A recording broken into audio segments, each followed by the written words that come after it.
শুধু হেলমেট পরা শিখাইছেন না, কিভাবে হেলমেট পরা একজন সহপাঠী আরেকজন সহপাঠীরে মারতে পারে। 600টা মানুষ গুম হয়ে গেছে, এটা কোনো কথা? তাদের পরিবার জানে না তারা কোথায়? 16টা বছর আপনি লাভের গুড় খাইছেন স্বৈরাচারের, শত কোটি টাকার আপনার বিজনেস করছেন। সর্বশেষ ডিবি হারুন টুনটুনি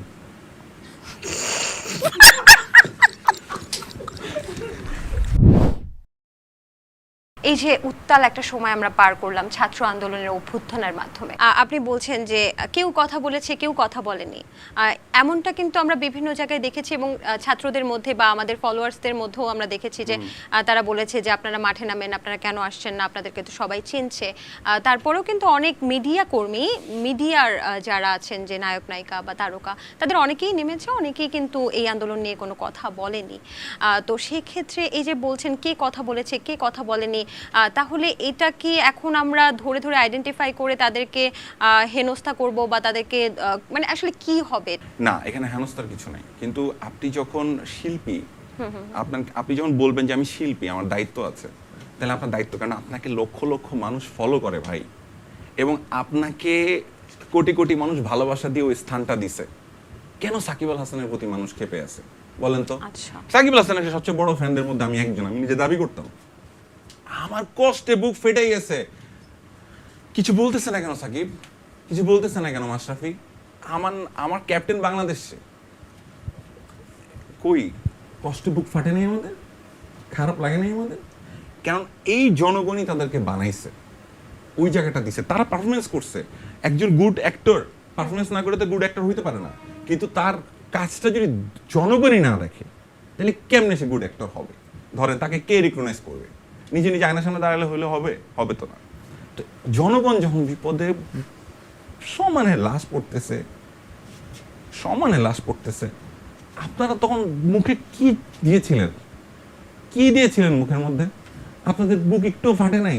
আপনার একবার মনে হয় না এই যেটা আমার ভাই হইতেছে, এটা আমার ভাই, এই ছেলেটাই তো আমার নাটকটা দেখতো, এই ছেলেটাই তো আমার সিনেমাটা দেখতো, এই ছেলেটাই তো আমার খেলাটা দেখে বাংলাদেশ বলে চিলে তো সাকিব আল হাসান বলে তার জার্সিটাও সে বুকের মধ্যে নিয়ে এসে 75 নাম্বার লাগায় এসে ঘুরতো।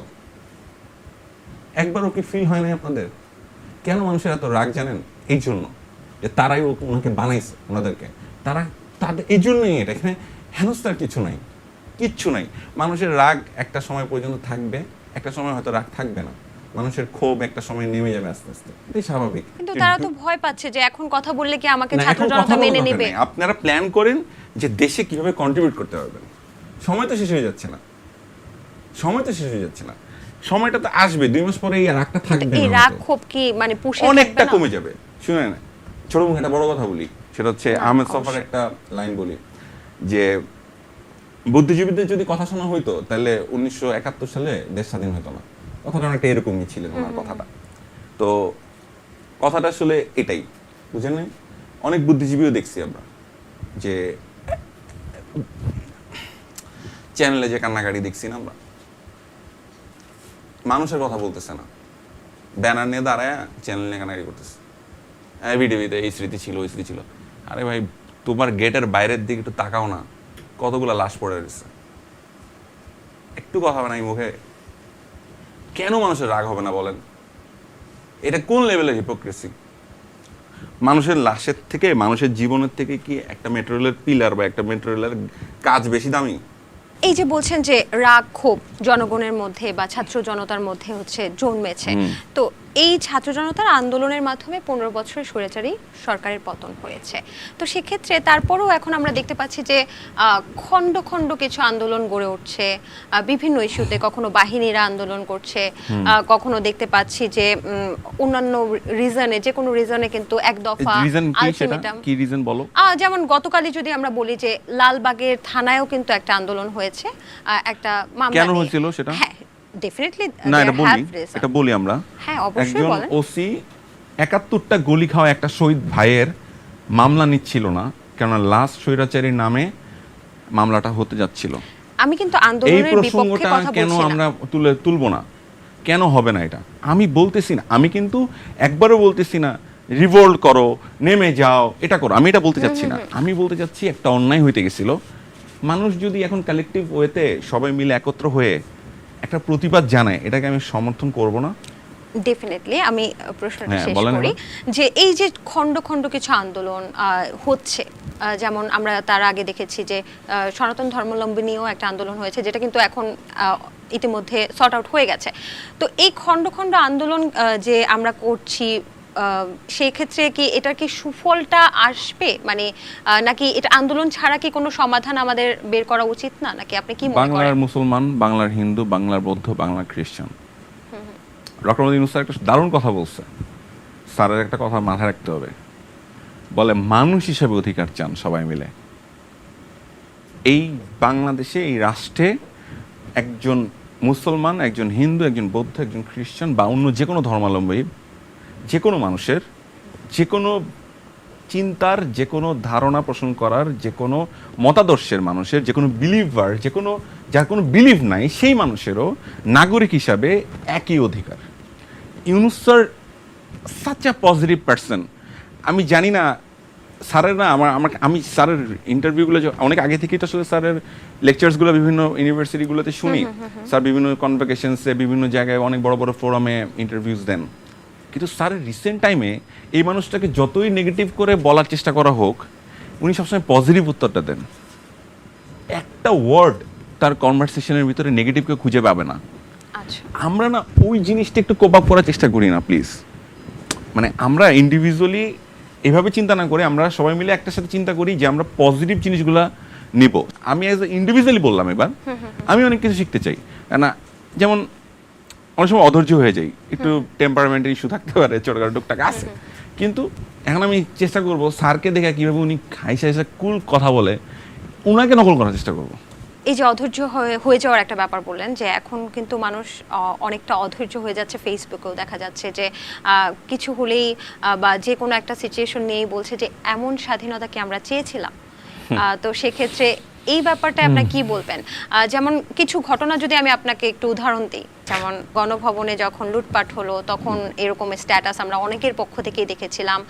তারপর যখন 15ই আগস্ট যখন ডিজে পার্টি হলো বা মোবাইল, মানুষের মোবাইল চেক করা হলো, বিবস্ত্র করা হলো, এই সব ঘটনাতেও কিন্তু আমরা এরকম অনেক পোস্ট দেখেছিলাম। তো এই ব্যাপারে আসলে কারা এটা লিখছে বা কেন লিখছে, এই ব্যাপারে আপনার মতামতটা কি? দেখেন, অন্যায় অন্যায়, যেই লেভেলের অন্যায় হোক, আপনি যদি একটা মানে খুনও করেন এটা অন্যায়, ঘুষও খান এটা অন্যায়, কথাটা বুঝেন। আমি অন্যায়কে সাপোর্ট করতে পারি না একজন বিবেকবান মানুষ হিসাবে। একজন দেশের সুনাগরিক হওয়ার চেষ্টায় রত একজন নাগরিক হিসাবে আমি এটা বলতে পারি না যে অন্যায়টাই ঠিক। নো, অন্যায় অন্যায়, এটা যেই প্রকারের অন্যায় হোক না কেন। কিন্তু এখানে কিন্তুটা কি আসলে, ধরেন একটা কিন্তু দিয়ে বললাম, কিন্তু হইতেছে এই প্রথম ডিজে পার্টি হয়েছে এই দিন, তা তো না। তাদের দলের লোকই তো বছরের পর বছর ডিজে পার্টি বাজাইছে, নাচাইছে, লিটারেলি স্টেজে নাচতেছে হিন্দি গানে, আমরা দেখছি। দেখেন নাই বেশ কয়েকটা ক্লিপস ভাইরাল হয়েছে। ক্লিপস কয়েকটা ভাইরাল হয় না, এই ক্লিপস এত বছর ধরেই ছিল। এগুলো এখন দেখতেছেন আপনি, হয়তো আপনার চোখে হঠাৎ করে পড়ছে কারণ এই বিষয়ে নিয়ে আলোচনা হচ্ছে দেখে। কিন্তু এটা এই 16 বছরে এই কালচারই ছিল। প্রচন্ড জোরে মাইক বাজছে, মাইকে ভাষণ চলছে, ভাষণ চলার পরে শুরু হয়েছে গান।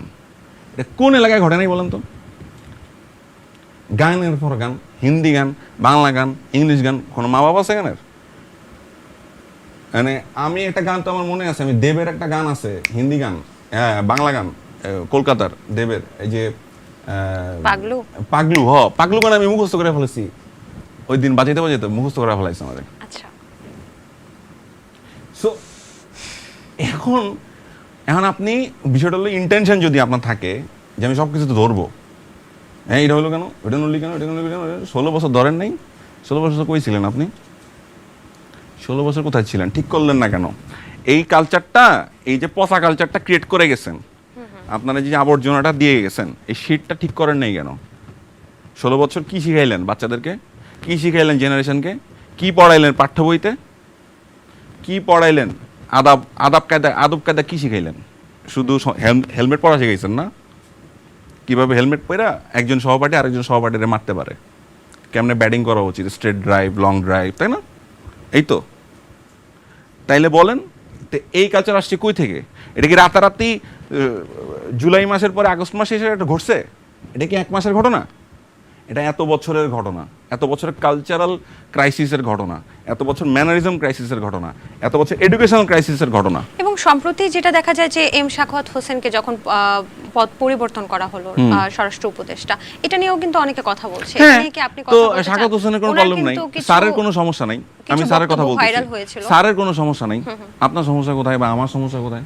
স্যার কি একটা নেগেটিভ বক্তব্য দিচ্ছেন এখন পর্যন্ত যে আমি এটা খুশি না, আমি খুশি হয়েছিলাম, আমি দুঃখ পাইছি, আমি কষ্ট পাইছি? উনি বলছেন যে আমাকে যে দায়িত্ব দেওয়া হবে আমি সেই দায়িত্ব নিব। একটা ভদ্রলোকের মতো কথাবার্তা। তা আমরা না এটা কেন করা হলো, ওটা কেন করা হলো, এটা হোয়াট ইজ গোয়িং অন? সুশীল শব্দটা কিন্তু সুন্দর, কিন্তু কি নেগেটিভ বানায় ফেলছি আমরা দেখেন। এখন আমারও ফেসবুকে স্ট্যাটাস দিয়ে গাইলেই তো হয়, বেটা তোরা তো স্বাধীনতা চাচ্ছি নাই, তোরা তো এই স্বাধীনতার গল্প বলতেছিস ভাই, সরি আপনারা এই গল্পগুলো বলছেন, আপনারা তো এই স্বাধীনতা চাই নাই। আপনারা যেটা চাইছেন সেটা হচ্ছে আগেই ভালো ছিলাম, কারণ আপনারা স্বৈরাচারের গুড় খাইছেন। আমার মতো বাংলাদেশের কোটি কোটি মানুষ যারা স্বৈরাচারের গুড় খায় নাই, তাদের কাছে স্বাধীনতার আনন্দ অন্যরকম। এই যে নতুন উপদেষ্টা পরিষদ তৈরি হয়েছে এবং বিকল্পর কথা সবাই চিন্তা করছে যে বিকল্প কে হবে এরকম একটা বিষয়। আর নতুন উপদেষ্টা পরিষদের সম্পর্কে যদি আপনি কিছু বলতেন যে আপনি কি এই ব্যাপারে সন্তুষ্ট কিনা? আমি সময় দিতে চাই, আমি ভাবতে চাই, আমি বিশ্বাস করতে চাই তারা একটা আন্দোলনের মধ্যে দিয়ে, একটা বিশাল গণ অভ্যুত্থানের মধ্যে দিয়ে আসছে, তাদেরকে টাইম দিতে হবে। 16 বছরের জঞ্জাল পরিষ্কার করা খুব অল্প সময়ে সম্ভব না। এটা একটা, আমি জানি না এটা 5 বছর হবে নাকি 7 বছর হবে নাকি 7 দিনে হবে না 5 দিনে হবে, সেই টাইম লাইন আমি ফিক্স করার কেউ না। জনগণকে রিকোয়েস্ট করতে পারি, বাংলাদেশের জনতাকে রিকোয়েস্ট করতে পারি, ছাত্রদেরকে রিকোয়েস্ট করতে পারি, প্লিজ আপনারা চোখ কান খোলা রেখেন, যেটা আর কোনো ভুল না হয়, আমরা যেন সবাই সচেতন থাকি। আমার দেশটা, এটা একটা সুযোগ আসছে আমাদের সামনে, দেশটা সুন্দরভাবে সাজানোর, সবগুলো সেক্টরকে গোছানোর। এই সুযোগটা যেন কোনোভাবে হাতছাড়া না হয়। এই আন্দোলন বেহাত হইতে দেওয়া যাবে না। নতুন নেতৃত্বে কি আপনি তরুণদেরকে আশা করছেন? অ্যাবসলিউটলি, আমি যেই দুজনকে অলরেডি পাইছি তাদেরকে নিয়ে, এবং যারা বাইরে আছে সমন্বয়কদের মধ্যে, যেমন Sarjis, oh my God, he is so good, মানে এত সুন্দর করে এত লজিক্যাল কনভারসেশন সে করে। সে বলে ফেলছি উনি, আমি হ্যাভ টু রেসপেক্ট হিম। তার কনভারসেশনে, উনার কনভারসেশনের টোন, ওনার যে মানে অভিব্যক্তি, হাসনাত যে অভিব্যক্তিতে কনভারসেশন করে, বা অন্যান্য বাকি যে 52-54 জন সারা বাংলাদেশের, রাফি চিটাগাংয়ের আর অন্যান্য যারা আছে, প্রত্যেকে যেই চমৎকারভাবে মানে কথা বলে, এটা অনেক বড় একটা ব্যাপার, এবং খুব bold, they are very bold. এবং সবচেয়ে বড় কথা হলো তারা সাহসী। দেখেন, ডিবির মুখ থেকে ফিরে আসছে, মৃত্যুর মুখ থেকে ফিরে আসছে। জাস্ট 10টা দিন 11টা দিন আগে কল্পনা করে দেখেন তারা বেঁচে থাকবে কি না। তারা কি জানতো তাদেরকে পেড়ানো হয়েছে কিভাবে ডিবি অফিসের ভেতরে? তাদেরকে আমরা দেখি নাই সেই ভিডিও, যে তাদেরকে খাওয়ানো হচ্ছে টেবিলের মধ্যে বসায় বসায়। এই ভাতের হোটেল বন্ধ হয়েছে না? এই ভাতের হোটেল থেকে বাঁচতে পারতো কেউ? আপনি বলেন তো, যদি দেশ স্বাধীনতা হলে আমার এই ভাতের টেবিলে বসাইতো না? বলেন, হয়তো আমি ভাতের টেবিলে বসে, আপনার সারা বাংলাদেশের মানুষ আমার ভুল বুঝতো, আমার জোর করে পিছনে গান পয়েন্টে রেখে আমার হয়তো ভাত খাইতে হইতো, ডাল মাখায়া, বলতাম ওয়াও সেই মজা হয়েছে। মানে bullshit man, what happened?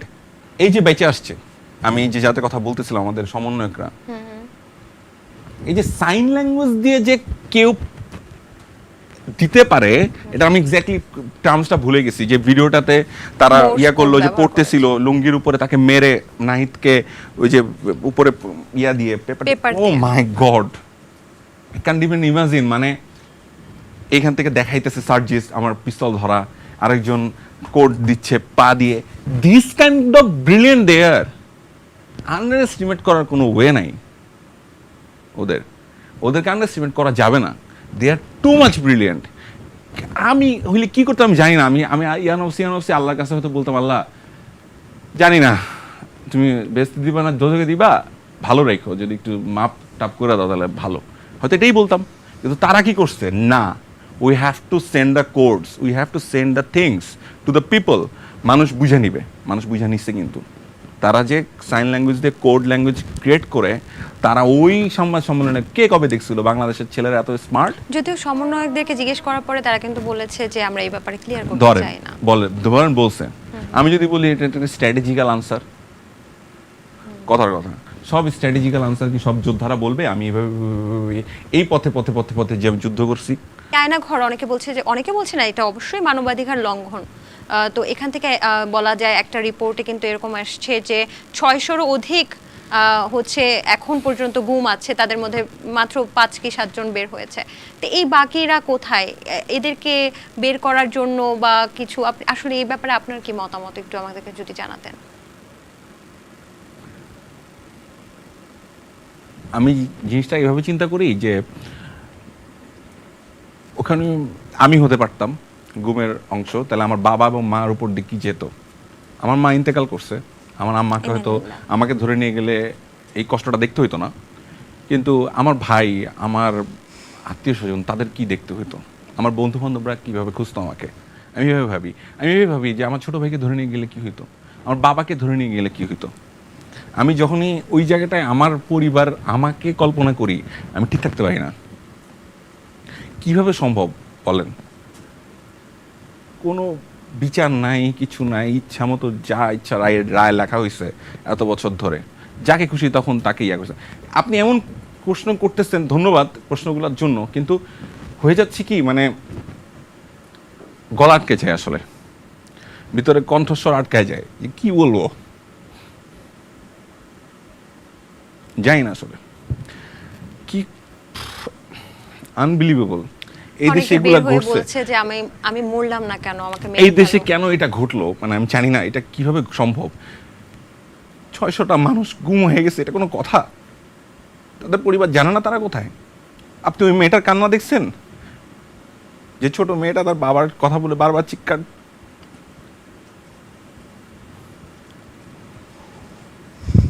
I am sorry, আমি আসলে এতটা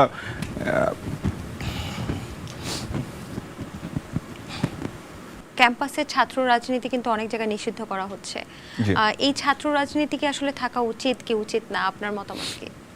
আমার আসলে আমি এই বিষয়টা নিয়ে এখন নো কমেন্টস বলতে চাই, এটাও একটা উত্তর। কারণ এই বিষয়টা নিয়ে এখনো তো অনেক কিছুই মীমাংসিত হওয়া বাকি। কারণ দেখেন, ঢাকা কলেজের হলগুলা থেকে এখনো হাজার হাজার অস্ত্র বেরোচ্ছে। এটা কিভাবে ঢুকছে? ছাত্র রাজনীতির নাম ধরে তো ঢুকছে। এখন আমি এটার পক্ষেও কিভাবে বলবো এই টাইমে, এটার বিপক্ষেও কিভাবে বলবো? আবার এটাও তো সত্যি, 1971-এর যে আমরা স্বাধীনতা পাইছিলাম, সেটার জন্য ছাত্র রাজনীতির একটা বড় ভূমিকা ছিল। এখন বুঝতে পারতেছেন ডিলেমাটা কোন জায়গাটায় হইতেছে। সো এটা কিন্তু রাইট টাইম না, এই আমি মনে করি। এই আলোচনাটা ছাত্র জনতা আমরা প্রত্যেকেই একসাথে একটা সময় নিজেরাই ডিসিশন নিতে পারবো, সঠিক ডিসিশন নিতে পারবো যে কোথায় করা উচিত, কোথায় করা উচিত না। আমরা আসলে একটা স্টেটে ছিলাম, যে স্টেটটা ছিল মাফিয়া স্টেট, যে স্টেটটা ছিল একটা গুনসদের স্টেট। অনেক গুরুগম্ভীর আসলে কনভারসেশন আমাদের হয়েছে। আমরা একটা rapid please fire please please করতে চাই, গেম খেলতে চাই। সেটা হচ্ছে, ধরেন আমাকে যদি আপনি জিজ্ঞেস করতেন যে বান্না ভাই, আমি বলতাম ইকুয়ালস টু সাহসিকতা, সাহসিকতার পরিচয় দিয়েছে। যদিও আপনি নিজের সুনাম শুনতে একদমই পছন্দ করেন না, সেটা আমি প্রথমেই বুঝে গেছি। তবে তারপরেও আমি আপনাকে কিছু ব্যক্তিত্বের নাম বলবো, আপনি তাদের একটা বিশেষণে বিশেষায়িত করবেন। এক ভুইফোর সংগঠন গজাচ্ছে, তো সেক্ষেত্রে আপনার মতামত কি? শুধু সংগঠন না, ভুইফোর মানুষও জন্মাচ্ছে। মানে অনেক, মানে কি বলবো, মিডিয়া বুদ্ধিজীবী, মিডিয়া টাইকুনস দেখতে পাচ্ছি। অনেক ফেরি টেলের গল্প তারা একসময় বানাইছেন, তাদেরকে দেখতে পাচ্ছি বড় বড় পত্রিকা, বড় বড় মিডিয়া হাউসের একদম তারা ফ্রন্ট পেজে নিয়ে আসতেছে তাদেরকে। মানে পুনর্বাসন প্রক্রিয়ার একটা অংশ দেখতে পাচ্ছি আমরা। যে দর্শক বুঝতে পারতেছেন মনে হয় যে আগের 16 বছরে তারা কিছু করতে পারে নাই, তারা একদমই সরকারের কাছের লোক ছিল। এখন তাদের বড় বড় কথা আপনার বিভিন্ন জায়গায়, এটা করতে হবে, ওটা করতে হবে, এটা করা উচিত, এটা করা উচিত। 16টা বছর আপনি লাভের গুড় খাইছেন, স্বৈরাচারের শত কোটি টাকার আপনার বিজনেস করছেন। তখন আপনাদের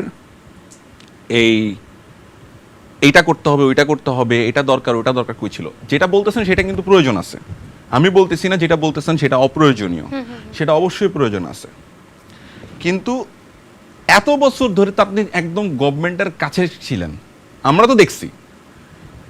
আপনি বলতেন আমাদের পার্সোনাল রিলেশনশিপ আছে, আপনারা এটা শো অফ করতেন, এবং আপনারা ওই সময় স্বৈরাচারীর সাথে আপনাদের কি পার্সোনাল রিলেশনশিপ আছে, কি ধরনের পার্সোনাল রিলেশনশিপ আছে, সেটা তো আপনারা শো করছেন আমাদের সামনে, এবং সেটা নিয়ে আপনারা অ্যাডভান্টেজ দিচ্ছেন, ফায়দা নিচ্ছেন। আরে আমি বড় ভাই ব্রো। সো এখন কেন 16 বছর পর এসে মনে হইতেছে এখন এখন আপনার পার্টিসিপেট করতেছেন যে এটা ঠিক আছে করেন, কোনো সমস্যা নাই, কিন্তু আপনি যে ভাব ধরতেছেন যে আমি স্বৈরাচারীর পতন চেয়েছিলাম, বিষয়টা কিন্তু তা না।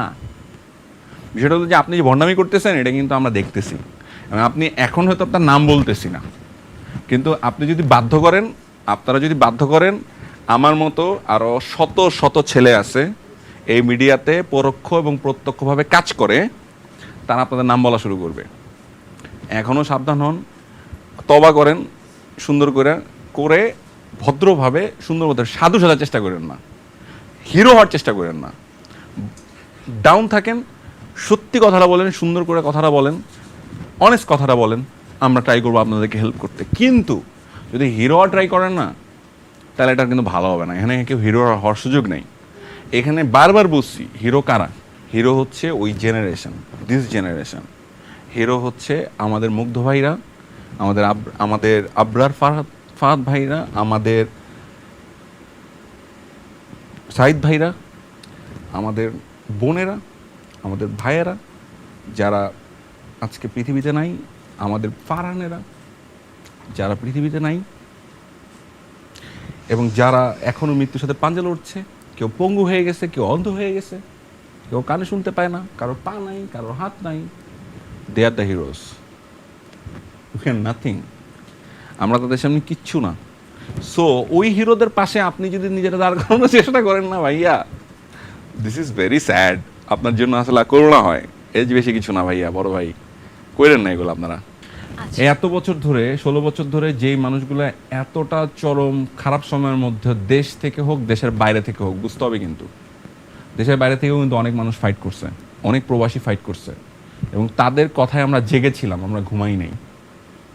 অনেকগুলো নাম আছে, অনেকগুলো সাইবার ফাইটার আছে, সাইবার যুদ্ধ আছে। এখন তাদের জিজ্ঞাসা করেন আপনি কি শাহবাগে নামছিলেন, বা আপনি কি 10 নম্বরে গেছিলেন, আপনি কি অমুক জায়গায় গেছিলেন, আপনি কি শনির আখড়ায় গেছিলেন মিছিল করতে? ভাই, তারা মিছিল তৈরি করতে হেল্প করছে, লক্ষ লক্ষ কোটি কোটি জনতার মিছিল তৈরি করতে তারা এতদিন জনগণকে প্রস্তুত করছে। দে আর দ্য সাইবার ফাইটার্স। ওই সাইবার ফাইটাররা যারা দেশের বাইরে, যাদের জীবন রিস্কে, তাদের বোনদেরকে, অনেক সাংবাদিক আছে যাদের ভাইকে, বোনকে, পুরো ফ্যামিলিকে নিষ্পেষিত করা হয়েছে, ফ্যামিলিকে যন্ত্রণা দিয়ে মারে ফেলা হয়েছে, যন্ত্রণার উপর যন্ত্রণা দিচ্ছে 16 বছর। তারা তাদের জীবন বাঁচানোর জন্য দেশের বাইরে চলে গেছে, ফাইট করে গেছে। কিন্তু বাংলাদেশের প্রাইভেট ইউনিভার্সিটির ছেলেরা 18 তারিখে যদি রিভোল্ট না করতো, ওইটা ছিল super fight back. They did amazing job. যখন ঢাকা ইউনিভার্সিটিতে ক্র্যাকডাউন হলো, বিভিন্ন ইউনিভার্সিটিতে ক্র্যাকডাউন হলো, তারপরে প্রাইভেট ইউনিভার্সিটি ঘুরে দাঁড়াইছে। সেই ফাইটটা তো ইম্পর্টেন্ট, বলতে হবে তো। Amazing job. তারপরে আসেন ঢাকা সরকারি ইউনিভার্সিটিগুলা যেটা করছে, স্কুল কলেজ কে করে নাই? কোনো গৃহিণী, কোনো বাবা, কোনো চাচা, কোনো নানা, কোনো দাদা করে নাই? সবাই করছে, সব বয়সী মানুষ রাস্তায় নেমে গেছিল, সবাই নেমে গেছিল। কেউ কাউকে ইয়া করছে? হিন্দু মুসলমান বৌদ্ধ খ্রিস্টান বলে আলাদা করছে? একসাথে যুদ্ধ করছে, একসাথে ফাইট করছে, একসাথে প্রতিবাদ করছে। প্রবাসীদের কথা বলে গেলে হবে? যারা এভিডেন্স, ওরা কি ব্যাকবোনটা আমাদেরকে দিছে, কি শক্তিটা দিছে যে দিব না টাকা, দেহি তুই করতে অস্ত্র কিনোস। আপনি তো একটা স্ট্যাটাসও দিয়েছেন যে ডেফিনেটলি আমি বলছি তাদেরকে স্যার বলতে হবে। আমি স্যার বলার কথাটা অনেক, দেখেন তাদের, আমি বলছি এয়ারপোর্টে তাদের স্যার বলতে হবে। আমি এটা লিখছি অনেকগুলো আলোচনার মধ্যে একটা আলোচনা, আর আমিও এটা আবিষ্কার করি না এই কথাটা, আগে বলে নিচ্ছি। এটা একটা জায়গা থেকে আমি পাইছি, আমার কাছে মনে হয়েছে কথাটা সুন্দর, লেখা উচিত, লিখছি। কিন্তু আমার কাছে আশ্চর্য সুন্দর লাগছে, সবচেয়ে সুন্দর যে জিনিসটা লাগছে, প্রবাসী ভাইরা এসে আমার পোস্টের নিচে লেখা শুরু করলো, আমাদেরকে স্যার ডাইকেন না, শুধু একটু ভালো ব্যবহার করেন। আরেকটা জায়গা আছে কিন্তু বড় সেক্টর, এটা বাদ দিয়ে দিতেছিলাম, Bangladesh army, Bangladesh air force, Bangladesh navy. তারা কি গুলি চালাইছে জনগণের উপরে? চালায় নাই। তাদেরকে স্যালুট দিতে হবে না আলাদা একটা? তাদেরকে আলাদা একটা স্যালুট দিতে হবে যে আপনাদেরকে অসংখ্য ধন্যবাদ, আপনারা জনগণের কথা শুনছেন, জনগণের কথা ভাবছেন, আপনার ভাইটার কথা ভাবছেন, আপনার আমার মতো করে হয়তো আমি হয়তো আয়নাঘরের ওই গল্পটার কথা বলার সময় যখন ইমোশনাল হয়ে গেলাম, আর তো হয়তো আপনারা ওইভাবেই ভাবছেন। সম্প্রতি নির্মাতাদের থেকে শোনা যাচ্ছে যে তারা হচ্ছে ছবিতে যে সেন্সর পদ্ধতি সেটা বাতিল করার একটা মোটামুটি আন্দোলনই তুলছে বা বলছে বাতিল করার জন্য বলছে। তো মিডিয়া এবং গণমাধ্যমে আসলে কি কি সংস্কার প্রয়োজন আপনার মতে, এবং এই প্রথাটা কি আসলে আপনি পক্ষে নাকি বিপক্ষে? কোন আমি এটার পক্ষে, সার্টিফিকেশনের পক্ষে। আমি সেন্সরের পক্ষে কোনোদিন ছিলামও না। আচ্ছা, কারণ সেন্সর মানেই হইতেছে যে কাইটা কুটা ফালাই দিব তোমার যা বলতে চাও। এটাও তো একটা আসলে উচিত না। আবার এটাও উচিত না যে আমার বাক স্বাধীনতা আসছে আমি যা খুশি তাই বলে দিব, যেটা অনেক কি বলবো দেশের জন্য ক্ষতি হইতে পারে, হার্মফুল হইতে পারে দেশের জন্য। কথাটা বুঝেন, ইন্ডিভিজুয়াল হার্মফুল হইতে পারে। একটা মানুষ যদি গণহত্যা করে আমি তারা গণহত্যাকারী বলবো না। ধরেন যে মানুষটা ধরেন কৃষি মন্ত্রণালয়ে কাজ করে, দলেরই লোক, আর যে মানুষটা স্বরাষ্ট্র মন্ত্রণালয়ে কাজ করে, এই দুজনের মধ্যে কিছু পার্থক্য আছে। কিন্তু স্বরাষ্ট্র মন্ত্রণালয়ে যে একজন ফোর্স, তার হাতে পিস্তল আছে, মারণাস্ত্র আছে। কৃষি মন্ত্রণালয়ে যে আছে তার কাছে মারণাস্ত্র নেই। দুইটা কিন্তু ডিফারেন্স, অনেক পাওয়ারফুল। কিন্তু স্বরাষ্ট্র মন্ত্রণালয়ের যে ফোর্স, তাকে অনেক রেসপন্স। আপনি দেখছেন না ভিডিও দেখাইতেছে, স্যার একটারে গুলি করি স্যার, ওইটা মরে যায়, তারপরে বাকিগুলো দাঁড়ায় থাকে, স্যার বাকিগুলো বাসে। এইটা স্যার খুব ভয়ঙ্কর স্যার, এটা কি এমনি সম্ভব, এটা কেমনে ঠেকাবো? এই যে দেখাইতেছে, তার পাশে দাঁড়ায় দেখতেছে। কোন দেশে ছিলাম ভাই? আল্লাহ, আমি কষ্টে হাসতেছি। মানে কিভাবে সম্ভব এটা? মানে এটা হাউ ক্যান, মানে একটা মানুষ কিভাবে এটা মেনে নিতে পারে যে গুলি করি স্যার পুইরা যায় একটা, ওইটা থাকে স্যার বাকিগুলি যায় না স্যার? এটা কোনো কথা? সারা দেশের মানুষ দেখছে এটা, এটা কোনো কথা হইতে পারে? একটা মানুষ আপনি গুলি করে ফেলাতেছেন, মরে গেছে, বাকিটা যাইতেছে না, এটা আপনার কাছে টেনশন। যারে মারলেন তার জন্য একটু টেনশন হলো না? এই আন্দোলনের শহীদদের কি পূর্ণাঙ্গ তালিকা খুব দ্রুত করা উচিত? ইনশাল্লাহ সেটা তো চেষ্টা করতেছে, আমরা তো দেখতেছি তারা দে আর ডুইং দেয়ার বেস্ট। কেননা বেশিরভাগ কালকে যেটা দেখতেছিলাম, সার্জিস এবং হাসনাত এবং আমাদের নতুন যে স্বাস্থ্য উপদেষ্টা, উনি বলতেছিলেন যে বেশিরভাগ হসপিটালের রেজিস্টার খাতা নিয়ে যাওয়া হয়েছে এবং সিসিটিভির ফুটেজ ডিলিট করে দেওয়া হয়েছে। আচ্ছা, so this is very alarming. তো না, আপনি আসলে কিভাবে নিরূপণ করবেন যে কত মানুষ আসলে মারা গেছে? আমরা এখন বলতে পারি 50,000 মারা গেছে, তো হইল না। বলতে পারি 50 জন মারা গেছে, এটাও হইল না। এখন একটা আন্দাজ করা হইতেছে, যেমন জাতিসংঘ বলছে 660 বা সামথিং প্লাস, 650 সামথিং, এবং 33,000-এর মতো আহত। এখন 33,000-এর মতো প্লাস আহত, 11,000-এর উপর গ্রেফতার প্লাস নিখোঁজ, এরকমই তো আলোচনা হচ্ছে। আদৌ কি এই সংখ্যা আরো বেশি কিনা আমার তো সন্দেহ হয়। আমরা আশা করি খুব দ্রুত এই সংখ্যা আমি নিয়ন্ত্রণ আশা করা করি হবে। এই সংখ্যা কমবে, এই সংখ্যাটা যেন সত্যি না হয়, এই সংখ্যাটা যেন অনেক কম হয়, একদমই তাই, একদম। এটা আশা করি। কিন্তু আমাদেরকে তো অন্ধকারে রাখা হয়েছিল, এটা তো কেমনে বলবো? কেন অন্ধকার করলেন আপনি? কেন আপনি আমার ইন্টারনেট কেড়ে নিলেন, আমার অধিকার কেড়ে নিলেন? নিয়ে কেন আপনি কি করছিলেন? এখন তো জানতে হবে জনগণের। বাংলাদেশের জমিনে যেন আর কেউ দানব হয়ে উঠতে না পারে কোনো সরকার। প্লিজ এই ব্যাপারে যেন আমরা সব সময় সচেষ্ট থাকি, যেই আসুক দানব হওয়ার কোনো সুযোগ দেওয়া যাবে না। আর আমার কথা হইতেছে যে দেশটার একটা সুযোগ আসছে আমাদের সামনে, একটা সুন্দর সুযোগ আসছে, একটা সুন্দর বাংলাদেশ দেখার। আমরা বিদেশের সুন্দর সুন্দর দেশ দেখে আফসোস করতে চাই না, বাংলাদেশকে নিয়ে সারা ওয়ার্ল্ডের সামনে পতাকাটা নিয়ে দাঁড়ায় বলতে চাই, দেখো আমার দেশটা অনেক সুন্দর। বৈষম্য বিরোধী ছাত্র আন্দোলন নিয়ে আপনার কি কোনো কাজ করার, ভবিষ্যতে কোনো কাজ করার ইচ্ছে আছে? হ্যাঁ, অবশ্যই ইচ্ছা আছে। বৈষম্য বিরোধী ছাত্র আন্দোলনের যত ধরনের আন্দোলন বাংলাদেশে, যে এটাকে আসলে শুধু একটা ট্যাগ দিয়ে আমি আটকাতে চাই না। আমি বলতে চাই একটা গণবিস্ফোরণ, গণ আন্দোলন। এই গণ আন্দোলনে শহীদদের নিয়ে কাজ করা, অলরেডি আমি স্ট্যাটাস দিছিও যে আমি শহীদদের নিয়ে আমি আবরার ফারাদকে নিয়ে কাজ করতে চাই,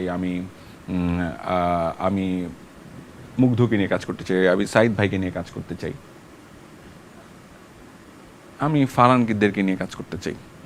আমি জানি না আমি আল্লাহ আমাকে সব তৌফিক দিবেও কিনা, তা আছে না যে এটা তো আল্লাহর ইচ্ছা, সব কিছু হয় না আসলে, চাইলেও সবসময় সব কিছু হয় না।